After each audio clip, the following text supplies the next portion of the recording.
Responsibility తీసుకోండి అని ధర్మేంద్ర ప్రధాన్ని అడగటంలో తప్పేంటి? మీరేమైనా దేవుళ్ళ 89 వదిలేసి నాకు కూడా ప్రధానమంత్రి కావాలని ఉంది అంటే నా మీద రాయేస్తారా? నన్ను తీసుకుపోయి లోపలేస్తారా? ప్రజాస్వామ్యం అంటూ గళవెత్తినటువంటి వాళ్ళందరినీ కూడా దేశద్రోహులను ముద్రేస్తే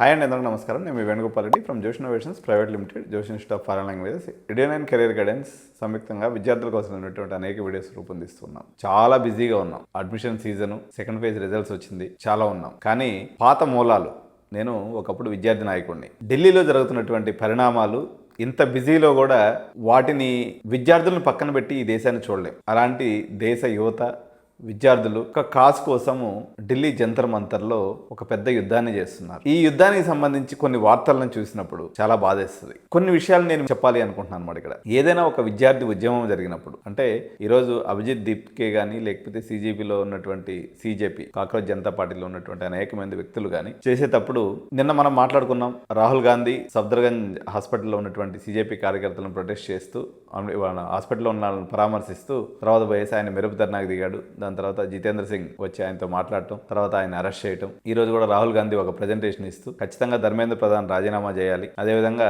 బాధితులైనటువంటి విద్యార్థులకు పరిహారం చెల్లించాలి, బేషరతుగా దేశ ప్రధానమంత్రి వాళ్ళకి అపాలజీస్ చెప్పాలి. ఈ డిమాండ్ని కాంగ్రెస్ పార్టీ తీసుకుంది. నేను ఈ వీడియో చేసే సమయానికి రాత్రి 11:30 టైం అవుతుందన్నమాట. లాస్ట్ 1-2 అవర్స్లో కూడా జంతర్ మంతర్లో మొత్తం సరౌండింగ్స్లో ఇంటర్నెట్ ఆపేశారు. అనేక మంది ఈ యొక్క ఉద్యమంలోకి చొరబడ్డారు. ఏ ఉద్యమం జరిగినా ఎక్కడైతే 1,00,000 మందో లేకపోతే 2 లక్షల మందో 3 లక్షల మందో గుమ్మగొడతారో రాజకీయ నాయకులు అక్కడ జమ అవుతారు, ప్రతిపక్ష నాయకులు వస్తారు. ఇదేమి తప్పు కాదు. చాలా మంది విచిత్రమైనటువంటి కొన్ని క్వశ్చన్లు అడుగుతూ ఉన్నారనమాట కొన్ని మీడియా ఛానల్స్ వాళ్ళు. వీళ్ళకి ఇంతమందికి భోజనం చెప్పేదానికి డబ్బులు ఎక్కడి నుంచి వచ్చినాయి? చైనా వాళ్ళు సపోర్ట్ చేస్తున్నారు, అమెరికా వాళ్ళు సపోర్ట్ చేస్తున్నారు, ప్రతిపక్షం సపోర్ట్ చేస్తుంది, వీళ్ళందరూ కూడా వీడియోలు ప్రమోట్ చేయడానికి డబ్బులు ఎక్కడి నుంచి వచ్చినాయి? సిజేపీ ఏమన్నా ఒక వ్యవస్థీకృతమైనటువంటి ఒక పార్టీయా? ఇట్లా రకరకాల క్వశ్చన్లు వేస్తున్నారు. ఒక ప్రజాస్వామ్యవాదిగా, డెమోక్రసీని నమ్మే వ్యక్తిగా నాకున్నటువంటి అభిప్రాయాలను నేను ఈరోజు మీతో షేర్ చేసుకోవాలనుకుంటున్నాను. అనేక ఉద్యమాలను నేను కూడా చూశాను. అన్నా హజారేకి సంబంధించినటువంటి యాంటీ కరప్షన్, భారతదేశంలో జనలోక్పాల్ బిల్లు కోసం అన్నా హజారే గారు, ఆ టైంలో ఆమ్ ఆద్మీ పార్టీకి సంబంధించినటువంటి అనేక మంది నేతలు ఆ ఉద్యమంలో పాల్గొన్నారు. దాని తర్వాత నిర్భయ ఉద్యమం జరిగింది. ఆ ఉద్యమం జరిగినప్పుడు, నిర్భయాన్ని రేప్ చేసి చంపేసినప్పుడు ఢిల్లీలో ఉన్నటువంటి యువత, అనేక దేశంలో ఉన్నటువంటి యువత పెద్ద ఎత్తున ఉద్యమం చేశారు. ఆ రోజు భారతీయ జనతా పార్టీ అపోజిషన్లో ఉంది. ఖచ్చితంగా ఏదైనా ఒక ప్రజా ఉద్యమం జరుగుతున్నప్పుడు ప్రతిపక్షంలో ఉన్నటువంటి వాళ్ళకి మద్దతు ఇవ్వడం అనేది ఒక న్యాచురల్గా జరిగేటువంటి ప్రక్రియ. ఒక గ్రామ సర్పంచ్ ఎలక్షన్ తీసుకోండి. ఇప్పుడు ఒక చిన్న గ్రామం తీసుకోండి, మన దేశం రాష్ట్రం అనే దాన్ని పక్కన పెడితే ఒక సర్పంచ్ ఎలక్షన్స్కి ఎన్నుకున్నాడు, లేకపోతే ఆ సర్పంచ్ ఎలక్షన్ ఎన్నుకున్న తర్వాత ఆ వీధిలో ఏదో చెత్తబడింది, ఎవరో ఒక వ్యక్తి సర్పంచ్ని ప్రశ్నించాడు అనుకుంటే ఆటోమేటిక్గా ఆ సర్పంచ్ మీద పోటీ చేసినటువంటి వ్యక్తి ఈ వ్యక్తికి సపోర్ట్ ఇస్తాడు. ఇది చాలా న్యాచురల్ విషయం కదా. దీని ఏదో ఒక తప్పు అన్నట్టు. ఇంకా కొంతమంది ఏమంటున్నారు, అనేక మంది గూండాలు వచ్చి ఇందులో చొరబడ్డారు. గూండాలు వచ్చి చొరబడితే ఇంటెలిజెన్స్ ఏం చేస్తుంది? భారతదేశంలో ఉన్నటువంటి ఎంత పెద్ద ఇంటెలిజెన్స్ వ్యక్తి, ఎవడు స్టూడెంట్, ఎవడు అరాచక శక్తులు చొరబడుతున్నాయో చూసుకోవాల్సింది మీరు. కానీ వాళ్ళ ఒక కాన్సెప్ట్తో వచ్చేటువంటి యువకులు ఇప్పుడు అభిజిత్ దీప్కే పోయేసి ఇక్కడ ఎవడు గోండానో, ఎవడు అరాచక శక్తులు వస్తున్నాయని అభిజిత్ దీప్గా చూసుకోగలరా? అనేక రకాలైనటువంటి వివాదాలు కేంద్ర ప్రభుత్వం ఎందుకు సృష్టిస్తుందో. ఆల్రెడీ ఈరోజు నేపాల్లో అక్కడ ఇక్కడ అనేక జెన్జీ ఉద్యమాలు జరిగి పిల్లల్లో ఈరోజు భయంకరమైనటువంటి ఆవేశం ఉంది. రాహుల్ గాంధీ గారు ఒక విషయాన్ని మాట్లాడుతూ తుఫాను రాబోతుంది, లాస్ట్ టైం కూడా ఆయన చెప్పాడు, మళ్ళీ ఈరోజు కూడా ఆయన స్టేట్మెంట్ రిపీట్ చేశాడు, ప్రెస్ కాన్ఫరెన్స్ పెట్టి మాట్లాడుతూ తుఫాను రాబోతుంది, ఇరాన్ యుద్ధం మిగిల్చినటువంటి విషాదమైనటువంటి ఇండియన్ ఎకనామిక్ సిచ్యువేషన్ ద్వారా ఒక పెద్ద తుఫాన్ రాబోతుంది, ఇప్పుడు ట్రైలర్ మాత్రమే ఉంది. సో ఈ ట్రైలర్లోనే విద్యార్థులు ఫ్రస్ట్రేషన్కి గురైపోయినటువంటి విద్యార్థులు. ఒక పక్క అనేక నెంబర్ ఆఫ్ టైమ్స్ పేపర్ లీకేజ్లు అవ్వటం ఒక వంత అయితే, ఇంతకుముందు కూడా పేపర్ లీకేజ్లు అయ్యాయి. కానీ ప్రజలకి ఉద్యోగ అవకాశాలు ఉన్నప్పుడు, వాళ్ళు ఫైనాన్షియల్గా పెద్ద ఇబ్బందులు లేనప్పుడు సహజంగా ఇంత పెద్ద ఉద్యమాలు ఫ్రేమ్ అవ్వవు. ఎందుకంటే ప్రజల్లో ఆగ్రహం ఉన్నప్పుడే రాజకీయ భావజాలం కలిగినటువంటి వాళ్ళు లేదా ఒక ప్రజా చైతన్యం కలిగినటువంటి వాళ్ళు మాట్లాడుతూ ఉంటారు. ఎవరు మాట్లాడితే వాళ్ళు గోండాలు కాదు. నేను ఒకప్పుడు కాంగ్రెస్ వాదిని, కానీ ఇప్పుడైతే న్యూట్రల్ పర్సన్. నాకేమనిపిస్తుంది అంటే, కాక్రోచ్ జనతా పార్టీకి వచ్చి అక్కడ ప్రదర్శన చేసిన వాళ్ళలో 50% మందో 70% మందో నిజమైన విద్యార్థులు అయితే ఉంటారు కదా. మరి వాళ్ళ యొక్క రెస్పాన్సిబిలిటీ తీసుకోండి అని ధర్మేంద్ర ప్రధాన్ని అడగటంలో తప్పేంటి? మీరేమైనా దేవుళ్ళ? రాజకీయ నాయకులు కూడా మాలాంటి మనుషులే కదా. మీరు పదవిలోకి ఎక్కగానే దేవుడు వాళ్ళు అనుకుంటున్నారు. అది ఏ రాజకీయ పార్టీ అయినా అవ్వచ్చు, కాంగ్రెస్ కావచ్చు, బీజేపీ కావచ్చు. I'm not denying any, I'm not supporting any పడి. ఇక్కడ ప్రకాష్ రాజ్ గారు వచ్చి నిన్న ప్రొఫెసర్ నాగేశ్వర్ గారితో ఇంటర్వ్యూ ఇస్తూ నేను అనేక అంశాలు ఆయన మాట్లాడటం విన్నాను అనమాట. ఈరోజు పిల్లలకు కూడా దేశ యువత దగ్గర చాలా ఇన్ఫర్మేషన్ యూట్యూబ్ ద్వారా కానీ, గూగుల్ ద్వారా కానీ, సోషల్ మీడియా ద్వారా కానీ అవేర్నెస్ ఎక్కువైంది. అవేర్నెస్ ఎక్కువైనప్పుడు ప్రశ్నించే తత్వం కూడా పెరుగుతుంది. ప్రశ్నించకూడదు అంటే ఎవరైనా ఒక ప్రభుత్వానికి అనుకూలంగా మాట్లాడితే ఒక రకమైనటువంటి ఇది, ఎవరైనా కొంచెం వ్యతిరేకిస్తే దేశద్రోహులు అంటాము, లేకపోతే తుకడా గ్యాంగ్ అంటాము. ఇవన్నీ కరెక్ట్ కాదు. ఇప్పుడు వాళ్ళు కూడా మన ప్రజలే. ఏమన్నా విదేశాల నుంచి చొరబడ్డారా? మీరు అనుకున్నట్టు ఒక చిన్న గొడవ అయినప్పుడు కూడా అడ్వాంటేజ్ తీసుకునే వాళ్ళు ఎప్పటికీ ఉంటారు. వాళ్ళని బూచిగా చూపించి విద్యార్థులు చేసే తప్పు, విద్యార్థులు ఇలాంటి కోరికలు కోరకూడదు, ఇంతకుముందు ఎన్ని పేపర్ లీకేజ్ కాలేదు, ఎందుకు నీటి గురించి తప్పు పడుతున్నారంటే ప్రభుత్వంలో ఉన్నటువంటి వ్యక్తుల్ని ప్రశ్నిస్తారు. పండ్లు ఉన్నటువంటి చెట్టు మీదే రాయి అనేది ఇస్తారు. ఎందుకంటే మీరు పరిపాలనించేటువంటి శక్తి, లేకపోతే పరిపాలనిస్తున్నారు భారతదేశాన్ని. భారతీయ జనతా పార్టీ కాదు ఇప్పుడు మీరు, మా అందరికి కూడా మీరే ప్రైమ్ మినిస్టరు, అదేవిధంగా మీరే మా యొక్క మంత్రులు, మా యొక్క దేశాన్ని పరిపాలించేటువంటి వ్యక్తులు. సో స్టేక్ హోల్డర్స్ అయినటువంటి మేము ఓటు హక్కు ఉపయోగించుకున్నటువంటి ప్రతి భారతీయుడికి ప్రశ్నించే హక్కు ఉంటుంది. ప్రశ్నించకూడదంటే అంటే మీ ఇష్ట ప్రకారం ఎవరు అకౌంటబిలిటీ ఎందుకు తీసుకోవాలంటే ప్రశ్నించే వ్యక్తుల మీద ఈ రకమైనటువంటి దాష్టీకాన్ని చూపించడం తప్పు. మీరు మొదట్లో ఇట్లాంటి సిచ్యువేషన్ని, ఇంత పెద్ద ఇంటెలిజెన్స్ వ్యవస్థ, సో ఇలాంటి అజిటేషన్ ఒకటి జరగబోతుందని ఊహించలేకపోయిందా? వాళ్ళతో ముందుగా పిలిచి మాట్లాడి ఉండొచ్చు కదా. ఈరోజు ఫస్ట్ 10,000 మంది 5,000 మంది ఉంటారు. ఈరోజు 10 లక్షల మంది అయ్యారు, రేపు పొద్దున 10 కోట్ల మంది అవుతారు. ఎంతమంది మీరు అరెస్ట్ చేస్తారు, ఎంతమంది పోలీసుల చేత కొట్టిస్తారు? అవ్వదండి. ఇట్లాంటి దాష్టీకం చేసే పనులు ప్రభుత్వాలు పూనుకోకూడదు. అది ఏ ప్రభుత్వం అయినా. కాంగ్రెస్ కొంతమంది అంటారు సోనం వాంగ్చుక్ వాళ్ళ ఫాదరు కాంగ్రెస్ సంబంధించినటువంటి మినిస్టరు, అందుకని కాంగ్రెసే సోనం వాంగ్చుక్ని ముందుకు నడిపిస్తుంది. సోనం వాంగ్చుక్ పర్యావరణవేత్త కాదు, ఒక రాజకీయ అభిలాష అని చెప్పేసి. తప్పే ఉందండి. నాకు కూడా ప్రధానమంత్రి కావాలని ఉంది, నేను ప్రకటిస్తున్నా. 89 వదిలేసి నాకు కూడా ప్రధానమంత్రి కావాలని ఉంది అంటే నా మీద రాయేస్తారా? నన్ను తీసుకుపోయి లోపలేస్తారా? ఈ దేశంలో పుట్టినటువంటి ఏ వ్యక్తికి కుల, మత మరియు వాని యొక్క ఫైనాన్షియల్ స్టేటస్తో సంబంధం లేకుండా ప్రధానమంత్రిగా పోటీ పడేటువంటి అర్హత ప్రతి వ్యక్తికి ఉంటుంది. ప్రతి వ్యక్తికి ఆలోచన ఉండొచ్చు, తప్పేముంది. ఈ దేశాన్ని పరిపాలించాలి, మార్పు చేయాలి, లేకపోతే వేరే రకమైనటువంటి ఉద్దేశంతో అయినా వాళ్ళకి రాజకీయ యాస్పిరేషన్లు ఉండటం అనేది ప్రతి ప్రజల హక్కు. అభిజిత్ దీస్కే రాజకీయ ఉద్దేశంతో వచ్చినాడు. ఆయన ఆమ్ ఆద్మీ పార్టీలో సోషల్ మీడియా డివిజన్లో పనిచేశాడు.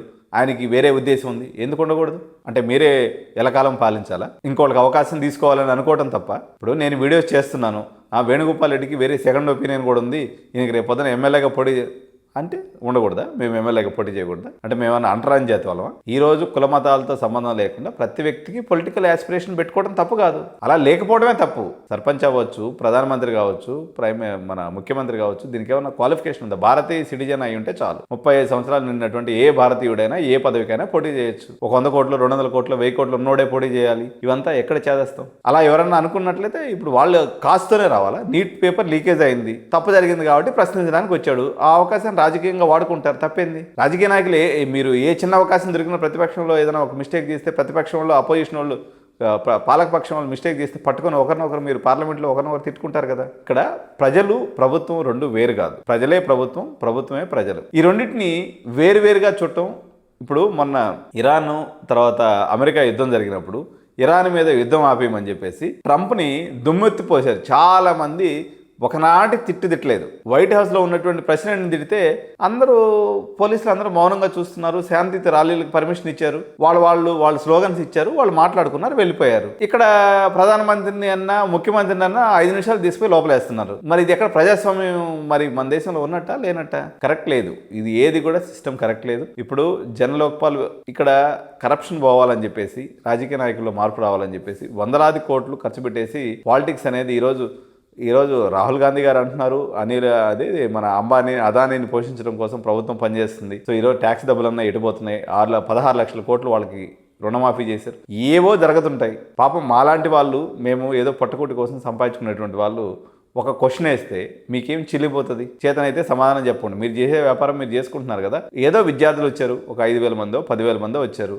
అరే నీట్ లీకేజ్ చంద్రబాయ్, నువ్వు దానికి రిజిగ్నేషన్ చేయి. ఇంకేమో ధర్మేంద్ర ప్రధాన్ తప్ప ఇంకొక రాజకీయ నాయకుడు లేడా? ఎందుకు అంత మొండిపట్టు? చైనా వాడు మనల్ని తొక్కాలని చూస్తున్నాడు, దీనికి ఫండింగ్ చేస్తున్నాడు అని అనుకుందాం. కొద్దిసేపు చేస్తారండి. వాళ్ళ దేశం కోసం వాళ్ళు వచ్చేసి, చైనా వాళ్ళు వచ్చి ఫండింగ్ చేస్తారు. ఫండింగ్ ఏ రూట్లో వస్తుందో మీరు వాడిని పట్టుకొని వాడిని మీరు శిక్షించాలి.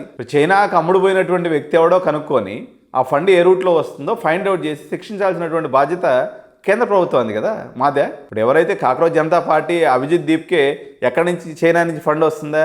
ఈరోజు భారతదేశంలో ఉన్నటువంటి అనేక మంది విద్యార్థులు ఈరోజు జంతర్ మంతర్ కోసం, అక్కడ ఉన్నటువంటి ప్రొటెస్టర్స్ కోసం స్విగ్గీలో, జొమాటోలో ఆర్డర్లు పెట్టారు. లక్షల రూపాయలు స్పెండ్ చేసి వాళ్ళకి వాటర్ ప్యాకెట్స్, ఫుడ్ కోసం ఆర్డర్లు పెడుతున్నారు.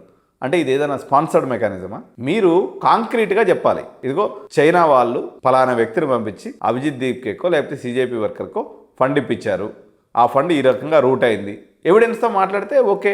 మీరు వేసినట్టు అభిజిత్ దేకమని పోయేసి లేకపోతే సిజేపీ పలానా వ్యక్తి పోయేసి చైనా వాడి దగ్గర పోయేసాయా మేము మోడీ గవర్నమెంట్ని పడగొట్టాలనుకుంటున్నాము, మాకు మీరు ఫండ్ ఇవ్వనని అడిగాడా? వాడు ఏదో ఒక రూపంలో హెల్ప్ చేస్తే చేసి ఉండొచ్చు. మీరు దాన్ని రూట్ చేసిన వాడిని కనుక్కొని వాడిని శిక్షించాల్సింది పోయి మన విద్యార్థుల మీదకి వచ్చి పడితే మన వాళ్ళని శిక్షిస్తానంటే మరొక వర్గం అంటారు. అమెరికాలో ఒక సిస్టమ్ ఏంటంటే ప్రపంచంలో ఉన్నటువంటి అన్ని దేశాల వాళ్ళు కూడా వాళ్ళ కంట్రోల్లో ఉండాలనుకుంటారు. అందువల్ల వేణుగోపాల్ రెడ్డి బాగా మాట్లాడగలను అనుకోండి, నాకు డబ్బులు ఇస్తారు, డబ్బులు ఇచ్చి ఇంకా గట్టిగా మాట్లాడు, ఇంకా పోరాడమని చెప్తారు. అమ్ముడు పోయేవాడు అమ్ముడు పోతాడు. దాన్ని ఎట్లా మీరు ఫౌండ్ అవుట్ చేసుకోవాల్సినటువంటి బాధ్యత ఇంటెలిజెన్స్కి. వేణుగోపాల్ రెడ్డికి ఎవరైనా ఫండ్ ఇచ్చి మాట్లాడిస్తున్నారా, లేకపోతే వేణుగోపాల్ రెడ్డి వెనక ఏదైనా విదేశీ శక్తులు ఉన్నాయా, నా అకౌంట్స్ని వెరిఫై చేయాలా, నాకు అకౌంట్స్ నుంచి విదేశీ శక్తులు కానీ ఎవరైనా డబ్బులు పంపిస్తుంటే నన్ను తీసుకొని లోపల వేయాలా? ఆధారాలు లేకుండా ఏది పడితే అది మాట్లాడేస్తే ఎట్లా? అయినా అది మాట్లాడాల్సిన అవసరం కాదు. అది ఫెమా చట్టమో లేకపోతే ఇంకేదో చట్టం ఉంటుంది, ఆ చట్టం ప్రకారం వాళ్ళని పట్టుకుపోయి శిక్షించాలి. ఎందుకంటే వాళ్ళందరూ దేశద్రోహులు. ఆధారాలు లేకుండా అందరినీ అది ఆపాదించేస్తే గళమెత్తినోడల్లా విదేశీకి సంబంధించినటువంటి వాడు ఇండియా అంటే గళమెత్తి మాట్లాడడానికి ఈ దేశంలో పుట్టినటువంటి ప్రతి ఒక్కరు మా అందరికీ హక్కు ఉంది, మాట్లాడతాం. ఇంటెలిజెన్స్ వ్యవస్థ మీ చేతిలో ఉంది. మేమేదైనా దేశానికి సంబంధించినటువంటి చెడు చేయాలనేటువంటి ఆలోచన చేస్తే విత్ ప్రూఫ్స్ తోటే తీసుకుపోయి లోపలేసి వాళ్ళని శిక్షించడం అనేది మీకు ఉన్నటువంటి రైట్. దాన్ని ఎగ్జిక్యూట్ చేయాలి తప్ప మీరు పొలిటికల్గానో ఇంకో రకంగానో మాట్లాడేసి అందరినీ ఒకే ఘాటును గట్టించేసి ప్రజాస్వామ్యం అంటూ గళమెత్తినటువంటి వాళ్ళందరినీ కూడా దేశద్రోహులను ముద్రేస్తే అది ఏ పార్టీ అయినా కావచ్చు. ఇప్పుడు తెలుగుదేశం ప్రభుత్వం కొంతమందిని అరెస్ట్ చేస్తుంటుంది, అది కాంగ్రెస్ ప్రభుత్వం కొంతమందిని అరెస్ట్ చేస్తుంటుంది. ఎవరైనా ప్రభుత్వం అనేది ఒక కాంక్రీట్గా వ్యవహరించినటువంటి బాధ్యతాయుతంగా వ్యవహరించినటువంటి వ్యవస్థ. మీరు భేషజాలకు పోయో లేకపోతే పర్సనల్ ఎజెండాను పట్టుకోనో పర్టికులర్గా మీ పొలిటికల్గా మీరు ఎట్లనే చేసుకోండి, కానీ సామాన్య పౌరుల మీద, సామాన్యులైనటువంటి వ్యక్తుల మీద, సామాన్యంగా వాళ్ళు నార్మల్గా వచ్చి ప్రొటెస్ట్ చేసుకునేటువంటి యూనివర్సిటీ విద్యార్థుల మీద దాష్టీకం చేస్తామంటే మాత్రం ఇది దేశానికి మంచిది కాదు. ఆల్రెడీ విపరీతమైన అన్రెస్ట్ ఉంది, యూత్లో అన్ఎంప్లాయ్మెంట్ విపరీతంగా ఉంది. ఈ పరిస్థితుల్లో మీరు ఒక మొండి వైఖరితో విద్యార్థులతో కానీ వ్యవహరించినట్లయితే ఈ ఉద్యమం మరింత వ్యాప్తి చెంది ఈరోజు మీరు పార్లమెంట్లో చర్చించడానికి సిద్ధమయ్యారు. సో ఇది అక్కడతో ఆగదు, ఇంకా మరింత ముందుకు పోతుంది. సో కన్సర్న్ గవర్నమెంట్ మేమైతే సంపూర్ణమైనటువంటి మద్దతు కాక్రోచ్ జనతా పార్టీ కానీ పర్టికులర్గా ఈ దేశ యువత కోసం పోరాటటువంటి ప్రతి విద్యార్థి నాయకుడికి కానీ విద్యార్థులకు కానీ 89 మద్దతు సంపూర్ణంగా ఎప్పటికి ఉంటుంది. సో అదేవిధంగా మన తెలంగాణ విద్యార్థులు కూడా, ఎందుకంటే మనం కూడా దేశంలో భాగమే, మాట్లాడే హక్కు నాకు, మీకు, మనందరికీ డాక్టర్ బిఆర్ అంబేద్కర్ రాజ్యాంగం ద్వారా మనకు హక్కు కల్పించాడు. కాబట్టి మన వాయిస్ని అగెనెస్ట్ కరప్షన్, అగెనెస్ట్ సిస్టమ్, మన కోసం పరిపాలించడానికి వచ్చినటువంటి ఎమ్మెల్యేని కానీ, మినిస్టర్ని కానీ, చీఫ్ మినిస్టర్ని కానీ, ప్రధానమంత్రిని కానీ ఎవరినైనా ప్రశ్నించే హక్కు ప్రతి వ్యక్తికి ఉంటుంది. ప్రశ్నించడం మన జన్మ హక్కు. సో దీని ప్రకారంగా మీరు సోషల్ మీడియాలో కానీ మీరు గళమెత్తి చేయాలండి. ఎందుకంటే మనం మాట్లాడితేనే ఈ సమాజంలో మార్పు వస్తుంది. మనం క్వశ్చన్ చేయకుండా ఉండిపోతే సమాజం నిర్వీర్యం అయిపోతుంది. సమాజ శ్రేయసే వ్యక్తి శ్రేయస్ అనేటువంటి నినాదం ఎడ్యునైన్ ఎప్పుడు తీసుకుంటుంటుంది. ఆ రకంగా మా మద్దతు కాక్రోచ్ జనతా పార్టీకి, పర్టికులర్గా విద్యార్థుల కోసం పోరాటటువంటి ఏ ఉద్యమానికైనా మా యొక్క మద్దతు ఎప్పటికీ ఉంటుంది. Thank you so much. జై హింద్, జై భారత్.